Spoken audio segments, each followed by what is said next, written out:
Hello, and welcome to Tiny Talks with Jolie from A Hippie's Lullaby. I'm here with Pique.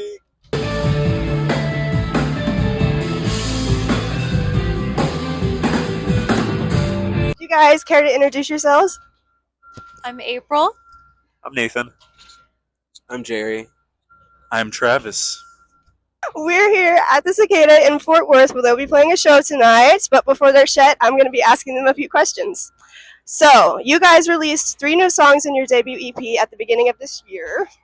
What can you tell us about Phantasmagoria? Phantasmagoria. Phantasmagoria! There's like a comment under our post too that's like the post that we released it with. And I think it's Dom who's like, "You're crazy if you think I'm learning how to spell or how to say that." But thoughts? Any thoughts on it? It was old stuff made new by the new lineup, and it's pretty sick. Yeah.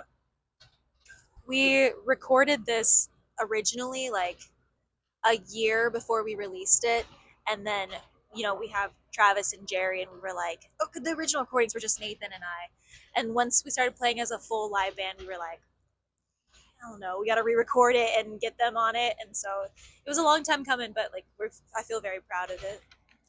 Yeah, it was an exciting whirlwind of a time when I pretty much joined the band, played 2 shows back to back, and the songs that were a year old, kind of just evolved naturally with the new lineup. And they asked that weekend, hey, do you want to record the whole EP this weekend? And we did it on Labor Day.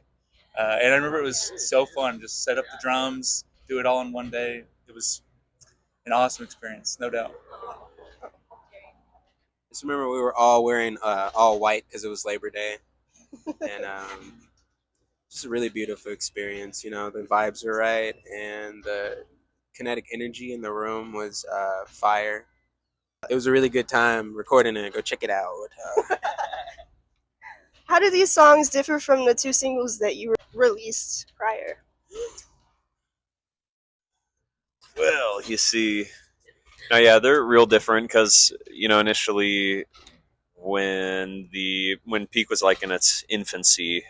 It's mere infancy. It was supposed to be very, very cut and dry, lean, short tracks, and then this thing, under a lot of the influence of April, turned very expansive, and it just kind of naturally found itself being a very thematic kind of, I don't want to be ridiculous, but a journey of some kind. And yeah, it's very different. It's a lot less production based. It's very much we tried to go for a live sound and kind of how we play the tracks live. There's not a lot of tomfoolery on the technical side of things, and yeah, we just kind of did that. It's very different from the 2 tracks. Yeah.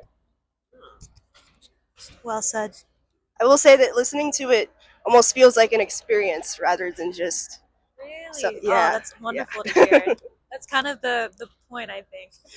The songs weren't written to be a story, but they kind of turned out that way in the end when we were coming up with lyrical content and just the overall vibe. And it really does feel like a transition from beginning to end. I love that. I'm really looking forward to your set tonight. Do you guys have any pre-show rituals? Manuka honey. We've all been dipping our fingers into a new jar that I got today of, grade A Manuka honey. Yeah. Y'all make me laugh like crazy. That's a pretty good little ritual. Drink a lot, drink a whole bunch, right up to the point where you're almost too intoxicated, and then go in the bathroom and throw up. And then I'm playing. Yeah, from water. Yeah, we drink a bunch of water. Drink a lot of water. Dangerous. You gotta look out for it. Gotta stay hydrated. Whoa. If there's anything we do before a Pique show, we like to trade high fives and funny faces every time. Can attest. Oh my goodness. Alrighty. Oh. Funny face time. What's your favorite aspect of playing live local shows? The anxiety diarrhea. My favorite part is being like, man, we did it. It works. There's always like jitters and like nervousness before, and it's like I want to say it's usually like the first song as soon as we start playing as like a group that just kind of melts away, and I get just like kind of caught up in it. There's times where like I don't see the audience at all. It just feels like we're at practice and just like having fun. And there's other times where I really like playing off the audience and like seeing people's faces, like people I know actually kind of enjoying what we're doing. It's like, oh, that's really sweet. Yeah, I'd say my favorite part is probably that every time we play live, get outside of the practice room, the songs really take on a new form naturally. It's kind of like whatever happens in that space that is the venue and the time that we're playing it. It can be, our best time ever that we played the song, or like a whole different way of hearing it. So I think that's it's always a breeding ground or a petri dish for evolution. Well put. Very well put. The drive, it's usually tops an hour. Unlike tour, which is 8 hours to 24 hours. I love playing local shows. I'm sorry. Get to go to bed at 11 p.m. Yeah. You get to see another side of the town that you've never seen, like the What are we oil looking at refinery here? across the street. Really get to get in the faces of the community. Yeah. Beautiful. Okay, last question. Bring You it. guys are obviously done being bored. So true. What's your favorite way to pass time when you're not playing music? Ooh, favorite way to pass time. Travis hit it. Fingerboarding. For real. I've been learning heel flips recently. They're very tough. Yes. What have I been doing recently?